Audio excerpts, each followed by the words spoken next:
実を切り裂いてその手を仰いで飛び立ったとこしへ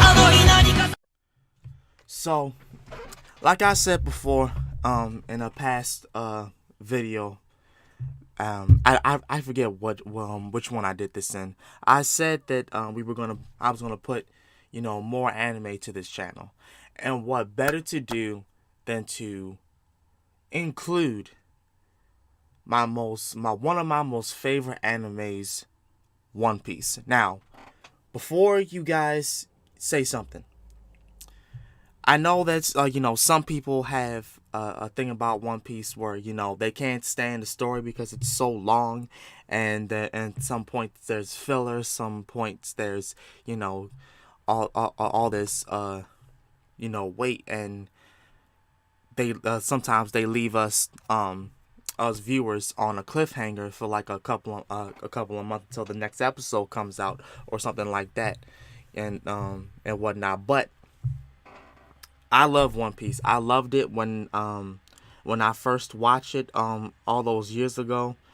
I even enjoyed when it came out on 4Kids. That was the first time I even found out about One Piece, when it came out on 4Kids and on 4Kids Entertainment on Saturday mornings, like that whole thing. Even the English theme song I enjoy, even though everyone else completely hates it. But I don't completely hate it, because that was the first time I ever found out about what One Piece was. But anyway, I love this anime. So, what better way to talk about One Piece than to do a video about it? So this reaction is going to be about the top 5 best arcs. Now, I'm gonna discuss the arcs that I enjoyed watching, and the reason why. But this is by GrandLineReview. I've already subscribed to him, so you guys make sure you guys go watch this video, and I'm gonna put the original video in the description box. Well, not the description box, but the comment section down below, and I'm gonna pin it. So yeah, let's get into this. Arcs are an absolutely integral structure of good storytelling. They are the individual journeys we undertake with the characters, marked by an introduction, complications, and in the case of One Piece, a climactic conclusion. Of course, not all arcs are created equally, and some are certainly better than others for a wide variety of reasons. Right. So the criteria for this particular list is as follows. We are only examining arcs as they appear in the manga. How these arcs are portrayed in the anime is an entirely different matter and may warrant its own video one day. Secondly, the arcs will be examined both in context of reading them as weekly chapters, as well as by reading them as bulk stories. Okay. And that's really it. So with that out of the way, let's begin. Welcome to the top 5 best arcs in One Piece. Number 5. Zou. For those of you who were reading weekly at the time, you'll probably remember that Zou was a much-needed injection of new visual stimulus into the series, after quite literally spending 2 years on Dressrosa. And Zou really was everything we needed at the time. Hold on. That actually happened. That's actually a fact. We spent a good 2 years in one country of One Piece. We spent like 2 years waiting on Dressrosa to be finished, because it took so long for the build up to commence. It was so many episodes with Luffy and him dealing with Doflamingo. It took a long time. So that is honestly true. And I could not wait to see, the Straw Hat Pirates finally get to the Zou arc. I was so happy. Fascinating concept, an island on top of an elephant. I mean, how cool is that? Yes. It introduced us to a whole new world of amazing characters in regards to the Minks. It reunited the Straw Hat Pirates, well, most of them. And, most importantly, it was mercifully short. A mini arc, really. On top of that, it also told the epic story of the battle between the Minks and Jack, one of Kaido's top commanders. Yes, that was and of course, did I mention the road poneglyph? The revelation of the existence of these particular stones And and that their too. purpose is a milestone event of the series. Yes, this it is. teeny tiny arc just accomplished so much in such little time. And if it weren't for the promise of visiting Whole Cake Island immediately afterwards, I would have been very disappointed to leave this amazing island. Number 4.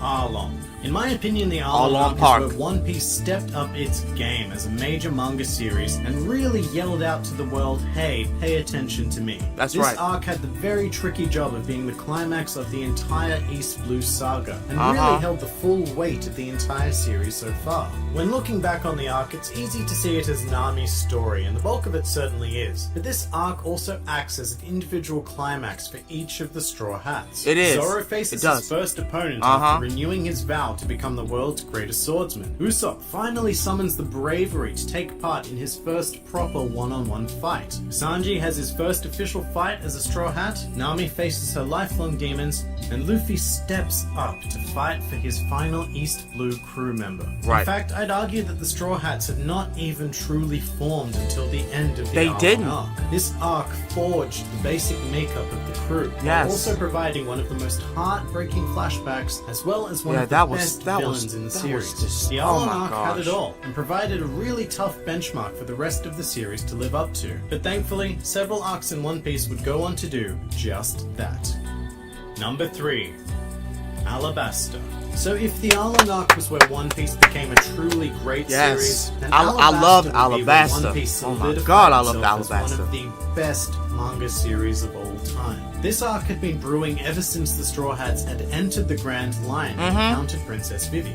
Their opponent, Sir Crocodile, one of the 7 warlords of the sea with a fearsome force of Baroque Works agents. This guy was the first real challenge Luffy faced in the series, Yes. beating the Straw Hat captain twice before finally being overcome himself. Right. Just to put it into perspective, that fight was the best fight I ever saw. But before I watched the continuing episodes after, that was the best fight because you see Luffy basically beating the shit out of him with blood dripping from his fist because that was the only way he could touch Crocodile. That was the only way he could touch him because Crocodile has this sand fruit ability where whenever he touches someone, he sucks the water, the liquid out from them and leave them shriveling. He did that to Luffy twice. Literally twice, because the one time he left him in the desert because he thought that was it. The second time was when Luffy basically brought a big ass watering jug so that he wouldn't be dehydrated, and not Arlong, but Crocodile thought he had him again, and this time Luffy finally did him in and beat the shit out of him. Respect for that man, because he did not give up. Each of the other Straw Hats also had fantastic battles. Yes, that they pushed them to did. their very And I love that limits. fight. The tension of this arc was higher than any before it, and significantly more was at stake to lose, that being the entire kingdom of Alabasta. Right. But by the skin of their teeth, the Straw Hats and Vivi managed to save the day and cause a worldwide stir with the defeat of Sir Crocodile. And to top it all off, the arc ended with one of the most heartfelt moments in the series, Yeah. as Vivi tearfully declined to join the Straw Hat Pirates, resulting in the iconic Cause she wanted to go silent so goodbye. damn bad. Alabasta is One Piece at its best, and after having read or watched it, I think it's really difficult to believe that the series can get even better from here. However, it was indeed possible. Number 2. Enies Lobby. Yes. This was another That huge was good too. milestone in the series, as the Straw Hats launched a full-scale invasion of a highly secure world government facility. They in the fucked that process, place declaring up. war on the world government itself. And why? Well, this time they weren't trying to save a kingdom or help an acquaintance. Yeah. This was all done for one woman, Yep. Nico Robin. Now, Enies Lobby came after the Water 7 arc, a very dark period in One They Piece, fucked and it that had whole the job place of up making for her. all the drama that preceded it pay off, and it absolutely delivered on that.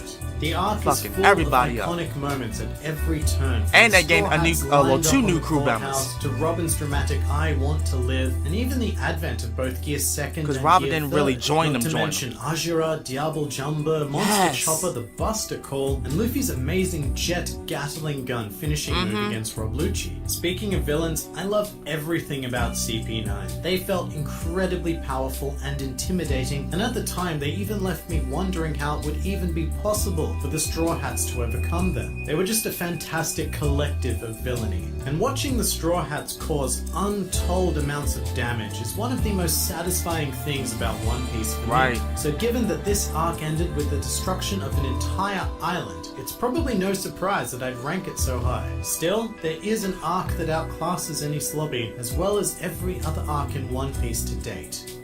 Number 1. Marineford. I really don't think this should come as Yes. a surprise to anybody, because this arc represents the single most epic point of Yes. One Piece to date. Yes. Serving as the He final just named hurrah all the to top- pre-New all the World arcs era. that I loved. Marineford gathers He just the named it. biggest names in the One Piece world and pits them against each other in an Yes. almost fan-fiction-like manner, except extremely well written. But seriously, there are moments in this arc where you legitimately have matchups like Sir Crocodile versus Mihawk, or Gecko Moria versus Jinbei, and hell, even Luffy versus all 3 admirals. Right. But the highlight of this arc is undoubtedly Whitebeard, aka the strongest man in the world.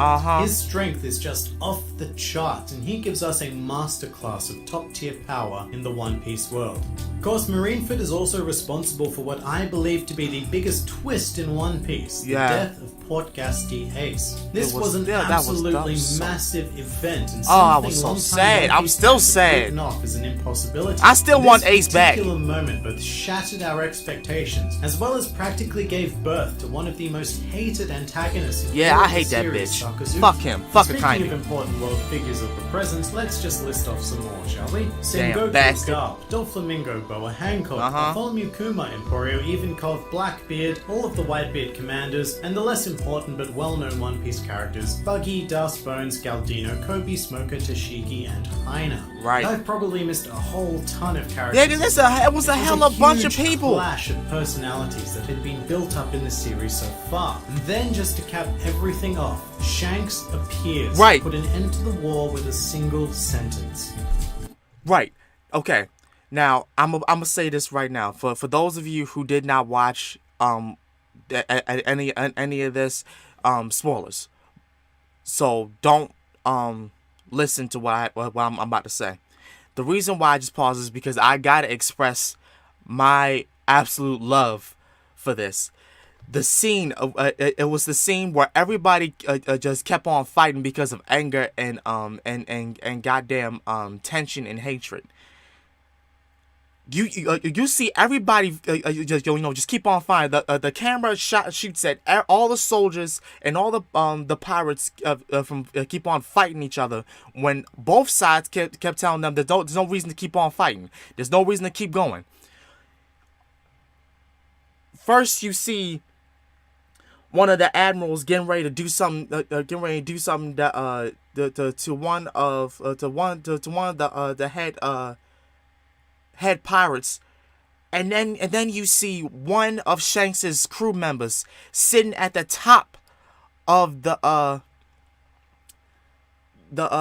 top of the ship where one of the admirals are, the Navy admirals, getting ready to stop him. It's like, you better not do that.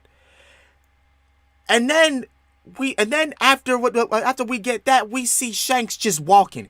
This man lost his arm. This man has one arm, and he's walking through all of that. And while he's walking through all that, he's not doing anything. People just notice him. It's like, oh shit, it's Shanks.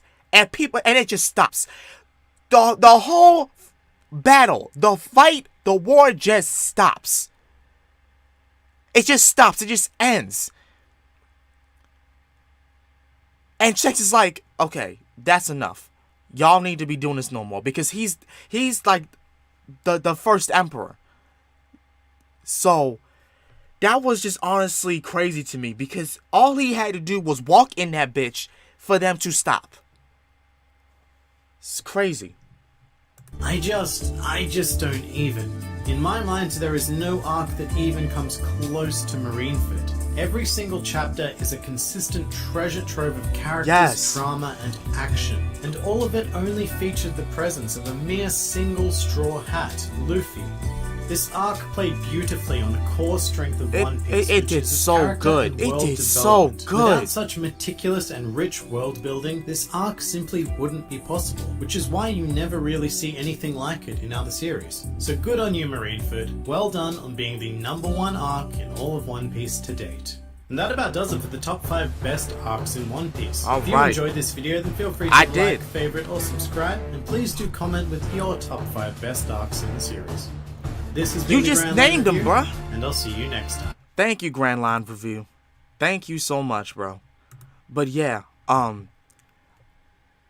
just to put it in perspective, I love One Piece, and if you guys have not watched it, don't get, intimidated by the fact that it's, completely long. I started all the way at the beginning, and I just, binge watched that shit. I did that, okay? It's not impossible to do. If that's the reason why you won't, you feel as though, I can't just watch One Piece because it's just everything is happening and it's so complicated and I won't be able to catch up. Don't worry. They give us plenty of time to catch up, okay? They give us plenty of time. Trust me when I tell you. Don't let that stop you, okay? Don't let it stop you, because this is it's a good anime. It's honestly good. So, yeah, I honestly think you're gonna enjoy it if you have not watched it. Anyway, guys, that's going to be it for this video. I hope you guys enjoyed it. If you guys did, please make sure to like, comment, and subscribe to the video channel. Share this video if you would like on Twitter, Facebook, and Instagram. And thank you guys so much for the support during these past few days. I've been getting, a whole bunch of new upcoming new members of the Sakurai clan. And I thank you guys so much for subscribing to me and watching the content that I have on the channel, and commenting what you feel and everything. It's honestly good. I honestly enjoy it. Thank you guys so much for that. Till then, this has been The Real Sakurai, and I hope all of you have a good day. Peace.